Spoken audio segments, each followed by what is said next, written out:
Imagine a country known for grand opera and ancient ruins suddenly turning its gaze to the stars. In mid-century Italy, filmmakers crafted science fiction that was bold, political, and often terrifyingly prophetic. These films dared to ask questions their society feared to answer. What if humanity was not the master of its destiny? What if progress came at the price of the soul? Let us begin the countdown. The Day the Sky Exploded, 1958. It began as a humble experiment, Italy's first full-length science fiction film, yet its tone was closer to an apocalyptic sermon. The Day the Sky Exploded told of a space probe gone rogue, sending an asteroid cluster hurtling toward Earth. Panic spreads. Governments unite, yet the silence of space feels louder than any human plea. Italian audiences in the late 50s were not ready for such cosmic despair. Post-war optimism was still fragile. The film's portrayal of global annihilation stirred unease. Critics accused it of exploiting atomic age fear for spectacle, while others saw it as an accidental masterpiece of Cold War anxiety. Behind-the-camera director Paolo Hoish faced studio resistance for daring to mix documentary realism with science fantasy.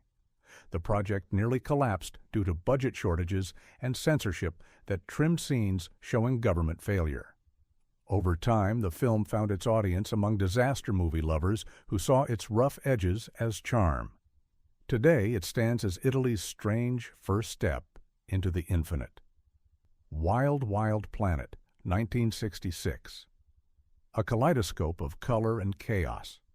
Wild, Wild Planet was both a cult dream and a cinematic disaster. Set in a future where corporate greed controls humanity, it told of scientists kidnapping citizens to shrink and clone them for profit. Absurd, imaginative, and unsettling, it looked like James Bond by way of fever dream. At release, the film confused critics. Was it parody or prophecy? Italian censors demanded edits, fearing its mockery of unchecked capitalism mirrored real industrial corruption. The studio reluctantly complied, though whispers claimed some reels vanished under mysterious orders. Director Antonio Margheriti built entire cities out of cardboard and light, using minimal resources to conjure cosmic grandeur. He worked against time and collapsing sets. Cast members endured long hours breathing toxic paint fumes under bright lights. Yet their commitment birthed a universe so bizarre it became unforgettable. In later years, cinephiles rediscovered Wild Wild Planet for its daring mix of pulp and warning. Beneath its camp aesthetic lived a message Italy ignored. Progress without conscience breeds monsters. The 10th Victim, 1965. Before dystopian game shows, before reality television, there was The 10th Victim. In a future where murder becomes entertainment, the state organizes televised hunts between paid killers. Marcello Mastroianni and Ursula Andress turned this satire into an art piece draped in mod futurism and moral decay. The film shocked audiences with its cool detachment toward violence. Italy's moral watchdogs accused it of glorifying death for profit mirroring real-world fascination with spectacle. Politicians debated banning it outright. Only the intervention of producers saved it from censorship by arguing it mocked consumerism, not celebrated cruelty. Behind the scenes, chaos ruled. Mastroianni nearly quit over the shifting script, while Andress faced relentless media scrutiny for portraying an empowered female hunter in an era unkind to such images. Production design consumed a fortune creating pop art architecture that critics later hailed as visionary. Its legacy grew. Decades later, filmmakers from Hollywood to Tokyo cited it as influence. The 10th Victim predicted the culture of televised death long before reality media arrived. It warned that someday audiences would cheer for blood without realizing they were next. Planet of the Vampires, 1965. Before Ridley Scott's Alien Before Event Horizon, there was Planet of the Vampires, an Italian cosmic nightmare directed by Mario Bava. At first glance, it looked like pulp fiction astronauts trapped on a fog-shrouded planet, facing unseen horrors. But beneath the Gothic visuals was a meditation on death, possession, and identity that shocked audiences across Europe. The story followed two interstellar ships responding to a distress signal from an unknown world. Upon landing, one crew begins killing each other as if possessed by invisible forces. The dead rise, wearing their shiny black uniforms like burial shrouds, while Bava's lighting paints the alien landscape in crimson and gold. Italian critics were both mesmerized and appalled, calling it an art film disguised as horror. Censors feared its themes of body possession and moral corruption echoed religious anxieties of the decade. Churches accused the film of portraying the soul as weak and humanity as puppets of demonic power. Distribution delays plagued its release, yet it found a cult following among those who sensed it was saying something profound about human fragility. Behind the scenes, Bava worked miracles with limited funds, transforming miniature sets into cosmic vistas, using colored smoke and mirrors. He pushed his crew to exhaustion, chasing a vision few understood. His dedication gave birth to a look that would later influence major Hollywood sci-fi productions. In time, Planet of the Vampires was recognized as one of the most atmospheric and visually daring films of the era. It proved that Italian cinema could turn even space horror into philosophical poetry. What once frightened the audience now stands as a haunting reflection of the void inside us all. Battle of the Worlds, 1961. Battle of the Worlds emerged when Italy dared to dream of Mars. Directed by Antonio Margheriti and starring Claude Rains, it tried to bring high-concept science to a nation still fascinated by myths. The story centered on a mysterious rogue planet entering Earth's orbit, sending waves of panic through global governments. As scientists race to prevent collision, they uncover that the planet is no mere rock but a vessel of intelligence beyond comprehension. Upon release, critics laughed at its melodrama and plastic sets. Yet audiences were disturbed by its cold portrayal of human helplessness. The Italian press accused it of mocking scientific progress at a time when space exploration symbolized national pride. The government's film board nearly withheld distribution, fearing public ridicule of Italy's technological ambitions. Behind the curtain, production was turbulent. Margheriti's budget was slashed mid-shoot, forcing him to reuse models from previous films. Rains worked only a few days, yet his performance as the aging astronomer gave the film an eerie gravitas. Whispers spread that the director rewrote scenes to reflect fears of global annihilation inspired by nuclear politics of the day. Years later, scholars revisited Battle of the Worlds and found layers of melancholy within its chaos. Its crude effects masked a genuine existential dread. It questioned whether humanity deserved to survive its own curiosity. Once mocked as outdated pulp, it now resonates as a mirror of Cold War paranoia, a reminder that even cheap science fiction can hold the truth that terrifies most, that the universe owes us nothing. The Last Man on Earth, 1964. Before American remakes turned it into a legend, Italy created the first and perhaps the most haunting version of Richard Matheson's I Am Legend. The Last Man on Earth starred Vincent Price as Dr. Robert Morgan, a scientist and the sole survivor of a global plague that transforms humanity into monstrous ghouls. It was filmed in the desolate streets of Rome, yet it looked like the end of the world itself. Upon release, audiences were stunned. Italy was accustomed to melodrama and sword epics, not existential apocalypse. Price's lonely performance unsettled viewers with its emotional realism. The censors nearly blocked its release, claiming the film's imagery of mass death and corpses burning in the streets was too distressing for a post-war nation still haunted by memories of fascism and war. Behind the camera, chaos reigned. Director Ubaldo Ragona clashed with producers over tone and pacing. Some scenes were reshot without Price's knowledge. Crew members later admitted they used real morgue smoke to simulate disease fog. The studio feared the film was cursed after multiple accidents on set. Though dismissed at first as too bleak, The Last Man on Earth gradually gained cult status.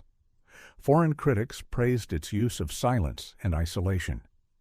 Decades later, it was recognized as the foundation of modern zombie cinema, inspiring George Romero's Night of the Living Dead.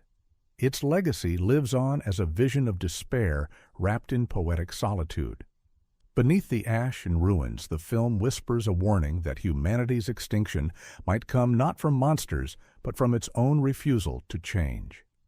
Italy's first great sci-fi horror still chills because its nightmare feels so close to home. Starpilot, 1966. Before Italian cinema became obsessed with Gothic horror, there was Starpilot, an ambitious interplanetary adventure that promised the future but delivered controversy. Directed by Pietro Francisci, it began as a simple science fantasy about humans kidnapped by aliens to rebuild a dying civilization. But what unfolded on screen felt more like a political allegory disguised as cosmic spectacle. The film followed a group of Italian scientists and a mysterious female alien who recruits them to repair her ship after crash landing on Earth. When they finally leave orbit, they discover their mission is not exploration, but servitude. The aliens see humanity as a labor force, not an equal race. For a country recovering from fascist trauma, this message struck a nerve. Italian censors demanded major cuts, claiming the film insulted national pride. Critics called it anti-humanist. Rumors spread that its alien dictatorship represented modern bureaucracy, while its rebellious scientists mirrored student uprisings of the time. The Vatican denounced it for promoting moral relativism and spiritual confusion. Behind the scenes, chaos erupted. Francisci clashed with financiers over the ending, refusing to make the aliens benevolent. Sets collapsed mid-shoot, and production halted twice for lack of funds. When the film finally premiered, it was met with silence, confused laughter, and then decades of disappearance. Rediscovered years later by film archivists, Starpilot gained a new identity as Italy's first serious attempt to combine sci-fi with political philosophy. Its clunky effects and wooden dialogue became secondary to its haunting warning that humanity's greatest captors might not come from the stars, but from within our own systems of power. Today, it stands as a relic of a dream too daring for its time, and proof that Italian cinema once looked to the heavens to understand itself. The Humanoid, 1979. The Humanoid arrived at the height of Star Wars mania and dared to push Italian sci-fi into darker territory. Directed by Aldo Lado, it starred Richard Kiel, the towering figure known from James Bond, who now played a soldier transformed into a superhuman weapon. The story unfolded in a galaxy ruled by greed, power, and artificial perfection. Audiences expected lasers and adventure, but got something far stranger. The Humanoid explored themes of identity and control. A scientist's invention meant to preserve peace is stolen by a tyrant who uses it to enslave men into emotionless giants. The film's bleak tone horrified younger viewers and confused critics. Censors debated banning it for its depiction of medical experimentation and psychological manipulation. The production nearly imploded under its own ambition. Kiel reportedly fainted several times in his suffocating costume while mechanical props malfunctioned during explosions. Set designers recycled scenery from other films to stay within budget. Lado defended the film as a moral parable, warning that the real enemy was humanity's obsession with progress. Upon release, it was dismissed as cheap imitation, yet something lingered. The film's mechanical heart beat with sincerity. Over time, it became a cult relic, especially among European collectors who saw it as a grim reflection of post-industrial despair. In the end, The Humanoid was not just space opera. It was a requiem for human emotion in an age of automation.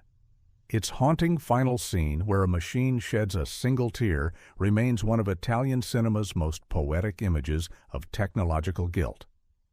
What was once mocked as failure now feels like prophecy. Hands of Steel, 1986.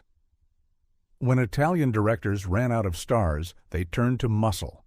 Hands of Steel fused science fiction and action into a dystopian parable that felt both ridiculous and profound. Directed by Sergio Martino, it followed a cybernetic assassin ordered to kill an environmentalist scientist, but instead discovers his own humanity.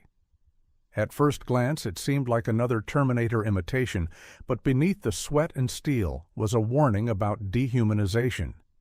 Italy in the mid-'80s was choking under industrial pollution and political unrest.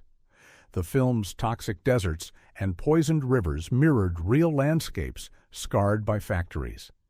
The government was not amused. Officials accused Martino of turning Italy's environmental crisis into exploitation. Some screenings were abruptly canceled without explanation. Behind-the-camera chaos dominated.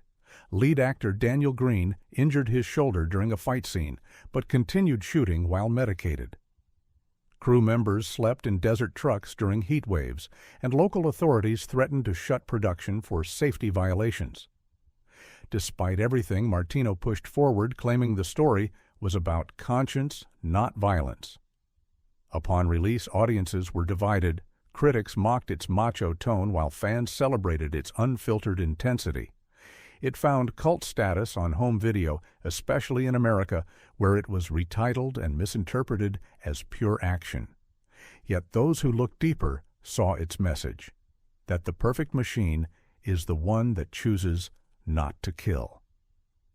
Hands of Steel endures as the last roar of Italian sci-fi cinema. Beneath its roaring engines and metal fists lies a film that dared to ask what remains human when the heart turns to circuitry. Its message hits harder with every passing decade. Contamination, 1980. When Italian horror met science fiction, the result was Contamination, a film that terrified censors and delighted thrill-seekers. Directed by Luigi Cozzi, it opened with a cargo ship drifting into New York Harbor, filled with strange pulsating eggs from outer space. When touched, they exploded, showering victims with deadly green slime. Audiences screamed not only in fear, but disbelief. Nothing like it had ever come from Italy before. Originally titled Alien Contamination, it was Italy's shameless answer to Hollywood's Alien, but it went further. Cozzi replaced cosmic mystery with government paranoia and biological terror. The eggs were smuggled by a corrupt corporation, hinting at cover-ups and toxic experiments. Italian censors reacted swiftly, demanding cuts to scenes where bodies burst open. Religious groups condemned it as moral decay, while environmental activists praised its metaphor for chemical pollution. Behind the scenes, the shoot was a struggle of improvisation. Cozzi's budget vanished halfway through production, forcing him to reuse warehouse sets as alien caverns. Actors wore reused props from earlier films, while technicians built the giant alien creature out of bicycle cables and latex. Despite the chaos, Cozzi kept filming, claiming he wanted to capture the nightmare of contamination that he felt in modern society. The film was banned in several countries, but underground audiences kept it alive through bootleg tapes. Over time, Contamination became a cult classic, studied for its raw energy and subtext about ecological collapse. What once seemed absurd now feels prophetic. In the end, Cozzi's cheap alien egg became a symbol of industrial guilt and government denial. Beneath the gore was a cry for help, a warning that human greed would one day hatch monsters of its own making. The Visitor, 1979. The Visitor is the Italian film that defies explanation. Directed by Giulio Paradisi, it mixed science fiction, religion, horror, and surrealism into a cosmic fever dream that confused audiences and infuriated critics. At its center was a mysterious child born with psychic powers destined to bring about the end of humanity. The result felt like The Omen meets Close Encounters filtered through a nightmare. Upon release, Italian and American distributors panicked. Some called it blasphemous, others declared it genius. The Vatican reportedly condemned it for merging angelic imagery with alien mythology. Scenes depicting cosmic beings hovering above Earth were trimmed by nervous editors who feared sacrilege. Even critics who hated it admitted they could not look away. Behind the camera, the production was as chaotic as the story.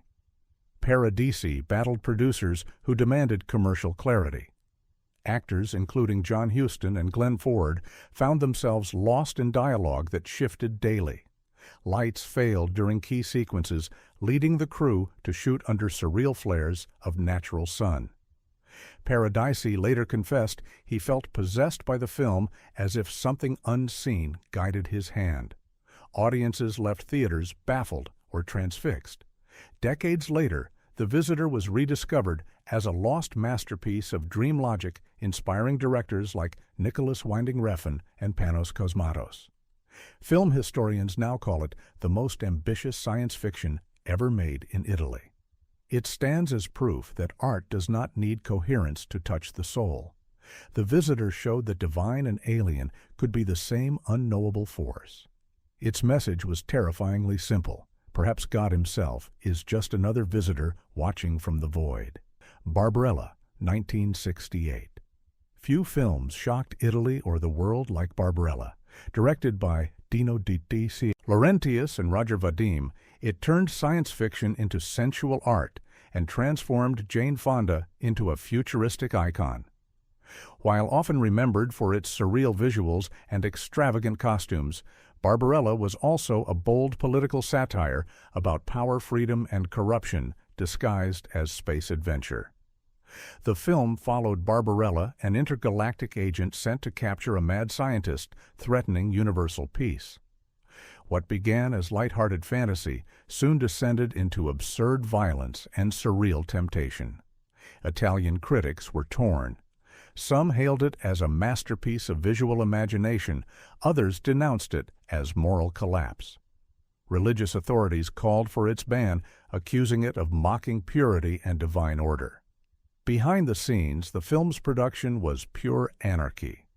Sets collapsed under their own design. Lighting technicians struggled to capture the glowing silver landscapes. Jane Fonda worked through exhaustion after endless retakes, while Vadim clashed with censors over tone and imagery. The Italian press labeled it dangerous art designed to corrupt youth. But history had other plans. Barbarella's imagery of utopian decay and artificial pleasure influenced generations of filmmakers. Its mix of innocence and apocalypse mirrored a society caught between liberation and control. Beneath the glitter and fantasy lay a warning that the pursuit of beauty and perfection might destroy what makes us human. Decades later, critics reinterpreted Barbarella as a feminist sci-fi parable and a mirror of the era's lost optimism. Italy had birthed a space-age dream so dazzling it blinded its own creators. What was once condemned became legend. Barbarella did not just shock audiences. It changed the way the world imagined the future, not as salvation, but as a seduction too powerful to resist. From prophetic nightmares to cosmic parables, Italy's sci-fi cinema dared to ask questions Hollywood avoided. These films were chaotic, fragile, and visionary all at once. They looked to the stars and saw humanity staring back, afraid of its reflection. Which one haunted you the most? Like, share, and subscribe for more stories from the forgotten side of cinema.